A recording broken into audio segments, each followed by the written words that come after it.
Greetings, intrepid adventurers. I am Whisper.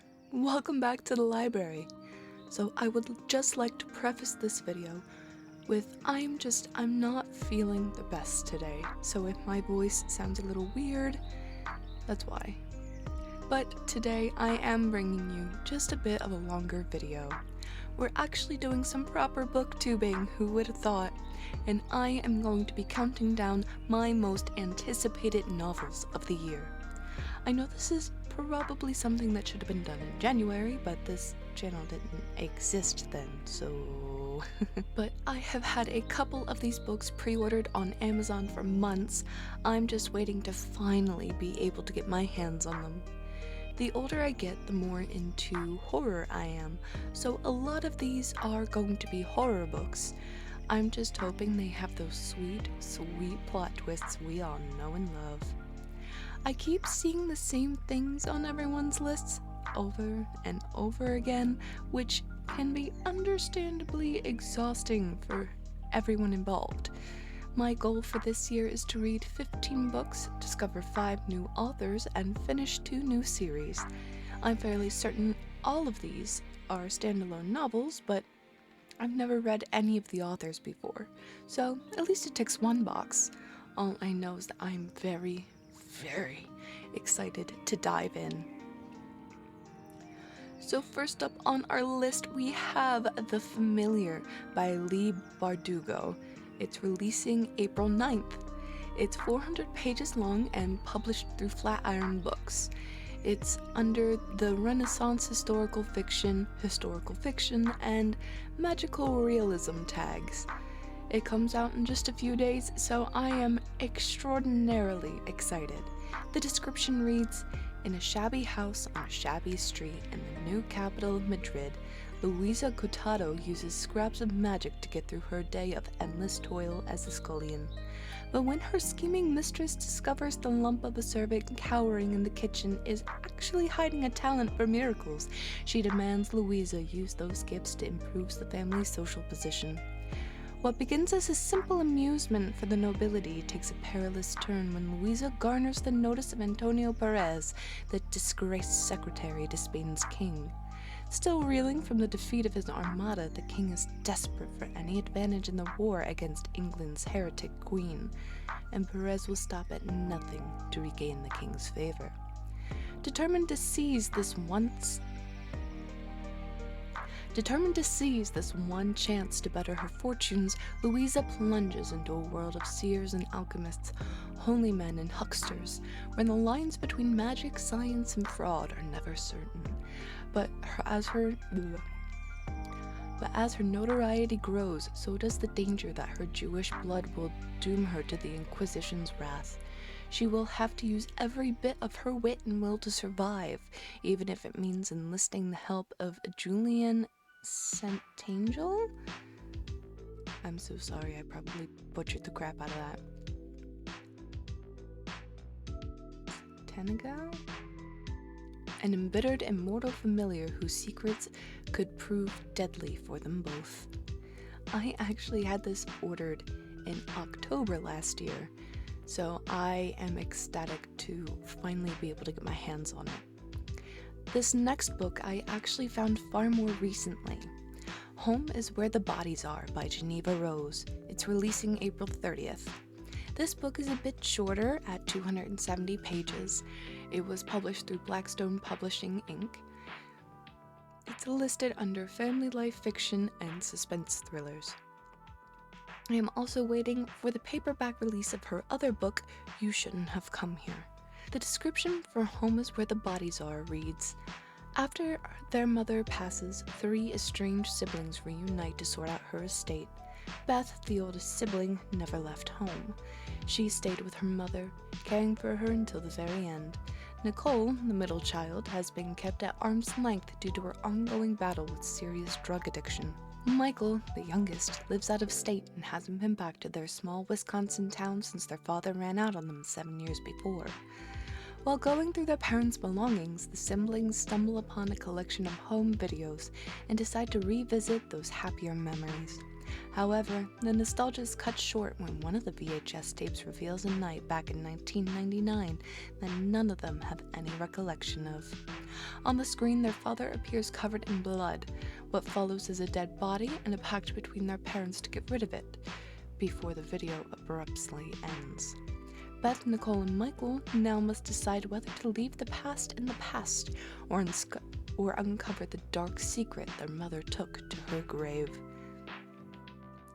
Now, I've found I'm a huge sucker for books that have VHS tapes as their covers. My Best Friend's Exorcism is the first book I bought with a VHS tape cover, and it got me hooked. It's one of those books I'll never stop recommending. Maybe I shouldn't typecast covers, but I'm really hoping Home is Where the Bodies Are lives up to my expectations.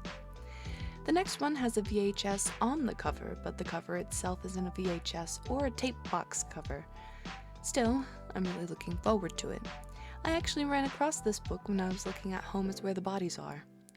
Horror Movie by Paul Tremblay, releasing June 11th. This is another one on the shorter end at 288 pages and is published through Willowmorrow. As expected, it's listed under occult fiction, psychological thrillers, and literary fiction. The description reads, in June 1993, a group of young guerrilla filmmakers spent 4 weeks making Horror Movie, a notorious, disturbing art house horror flick. The weird part? Only 3 of the film scenes were ever released to the public, but Horror Movie has nevertheless grown a rabid fan base. 3 decades later, Hollywood is pushing for a big-budget reboot. The man who played the Thing Kid is the only surviving cast member. He remembers all too well the secrets buried within the original screenplay, the bizarre events of the filming and the dangerous crossed lines on the set that resulted in tragedy. As memories flood back in, the boundaries between reality and film, past and present, starts to blur. But he's going to help remake the film, even if it means navigating a world of cynical producers, egomaniacal directors, and surreal fan conventions. Demons of the past be damned. But at what cost? Along the same strain as the previous 2 is a book that's bound to be one hell of a read. I Was a Teenage Slasher by Stephen Graham Jones. It releases July 16th. It's 384 pages and published through SNS Saga Press. Unsurprisingly, it's tagged under suspense thrillers and horror lit. But it's also categorized under Native American literature. The author's bio says Blackfeet, so I'm supposing he's Native American. The listing says perfect for fans of Riley Sager and Grady Hendrix, so right up my alley. Riley Sager wrote Final Girls, a book I started reading but haven't finished yet. But I liked what I read so far, and Grady Hendrix is the author of the book I'm currently reading, We Sold Our Souls, along with the author of My Best Friend's Exorcism. The description reads, 1989, La Mesa, Texas, a small West Texas town driven by oil and cotton, and a place where everyone knows everyone else's business. So goes for Tully Driver, a good kid with more potential than application, 17 and about to be cursed to kill for revenge. Here Stephen Graham explores the Texas he grew up in, the unfairness of being on the outside, through the slasher horror he lives, but from the perspective of the killer, Tully, writing his own autobiography. Find yourself rooting for the killer in the summer teen movie of a novel gone full-blood curdling tragic. That sounds like one heck of a ride if you ask me. This next one, I am absolutely itching to read. I have had it pre-ordered since last September, and I cannot wait to finally hold it in my hands. A Dark and Drowning Tide by Alison Saft. It releases on September 17th. This book sits at 384 pages and is brought to us by Del Rey Publishing. It's tagged under dark fantasy, romantic fantasy, and LGBTQ+ romance. Here's the description. Lorelei Caskell, a folklorist with a quick temper and an even quicker wit, is on an expedition with 6 eccentric nobles into search of a fabled spring. The magical spring promises untold power, which the king wants to harness in order to secure his reign over the embattled country of Bernestad. Lorelei is determined to use this opportunity to prove herself and make her wildest, most impossible dreams come true. To become a naturalist, able to travel freely to lands she's only read about. The expedition gets off to a harrowing start when its leader, Lorelei's beloved mentor, is murdered in her quarters aboard their ship. The suspects are the 5 remaining expedition mates, each with their own motive. The only person Lorelei knows must be innocent is her longtime academic rival, the insufferably gallant and maddeningly beautiful Sylvia von Wolf. Now in charge of the expedition, Lorelei must find the spring before the murderer strikes again, and a coup begins in earnest. But there are other dangers lurking in the dark. Forests that rearrange themselves at night, rivers with slumbering dragons hiding beneath the waters, and shape-shifting beasts out for blood. As Lorelei and Sylvia grudgingly work together to uncover the truth and resisting their growing feelings for each other, they discover that their leader had secrets of her own, secrets that make Lorelei question whether justice is worth pursuing and if this kingdom is worth saving at all. Next on my list is actually a retelling. Now, I'm not normally a big fan of these, but this one looked especially interesting. Lady Macbeth by Ava Reid. It releases on August 6th. It's 320 pages long and published again through Del Rey Publishing. It's considered historical fantasy, sword and sorcery fantasy, and romance fantasy. Now, I never had to read Macbeth in school, so I don't really know a lot about it, but this description definitely sold me. The lady knows the stories, how her eyes induce madness in men. The lady knows she will be wed to a Scottish brute, who does not leave his warrior ways behind when it comes to the marriage bed. The lady knows his hostile, suspicious court will be a game of strategy, requiring all of her wiles and hidden witchcraft to survive. But the lady does not know her husband has an occult secret of his own. She does not know that prophecy girds him like armor. She does not know that her magic is greater and more dangerous, and that it will threaten the order of the world. She does not know this yet, but she will. The last one takes a sharp left turn from the trends of the others on the list. This one is actually just a straight-up fantasy novel.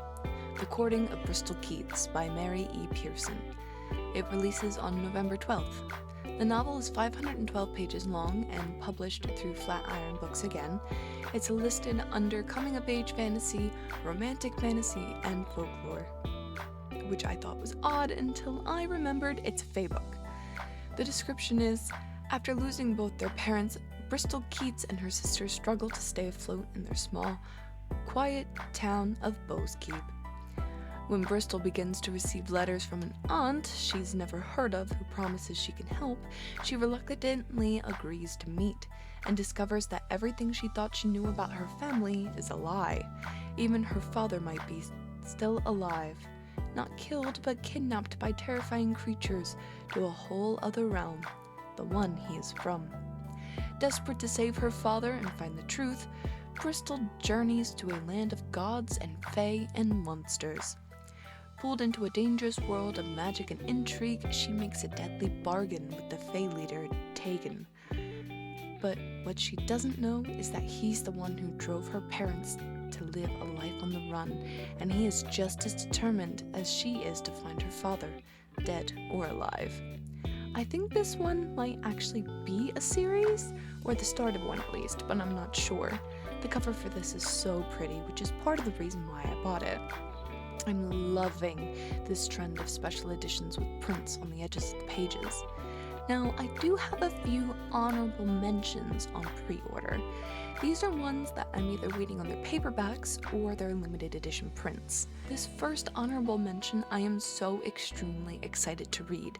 I'm a sucker, pun intended, for a good vampire book. Between the beautiful cover and some of the reviews, I'm entirely anxious to get my hands on it. The Stars Are Dying by Chloe C. Penaranda. The limited edition cover releases October 8th. It's the first book in the Nightfall trilogy at 432 pages, published through Bramble. It's listed under dark fantasy, romantic fantasy, and fantasy romance.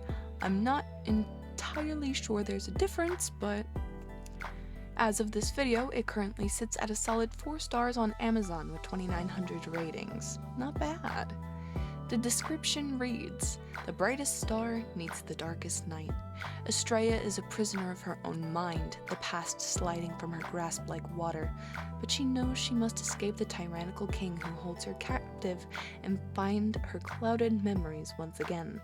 This quest leads her to the Libertatum, a succession of trials hosted by the king in which 5 human lands compete for a cycle of safety from the vampires seeking blood, claiming souls, and savaging after dark. But even winning the Libertatum will not keep Estrella safe from vampires. She's made a bargain with Night, the beautiful deadly vampire who stalks her dreams and haunts her waking hours.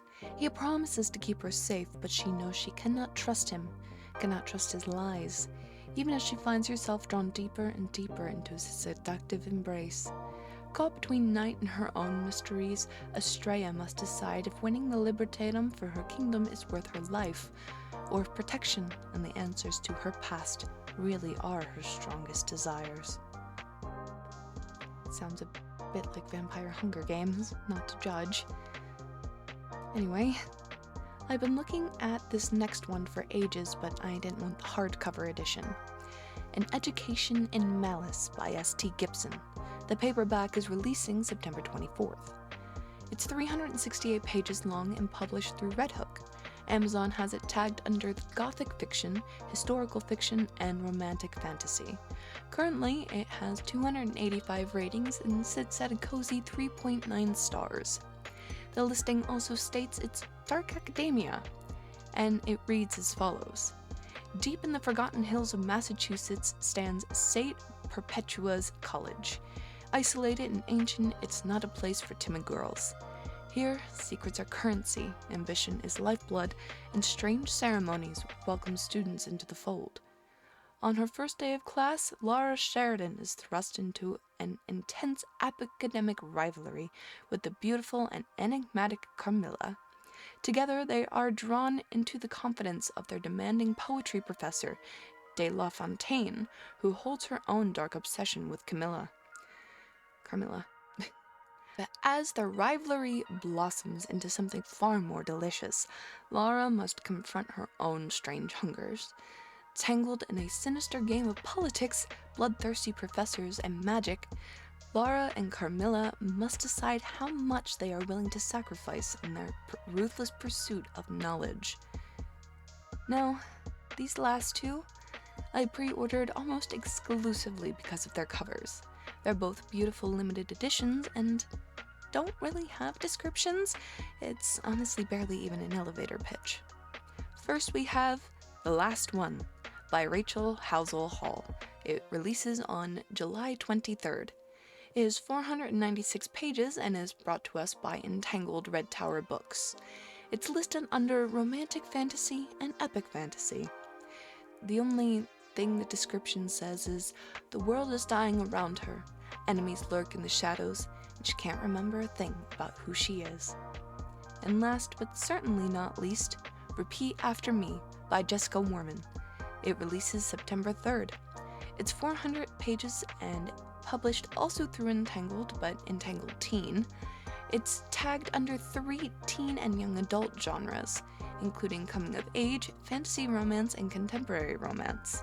The listing only gives us Emma Davidson thought meeting an immortal octopus was the weirdest part of her Friday, until the day starts playing on loop in this dark and deliciously subversive YA comedy that's Palm Springs meets Booksmart.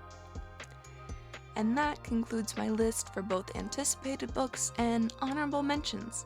I will put the links to everything down below. There's just so many wonderful books out there. I wish I could spend all my years reading them, but there just isn't enough time in the world. Let me know what you're most looking forward to coming out this year, and I hope to see you in the next one. Until then, keep dreaming, and farewell.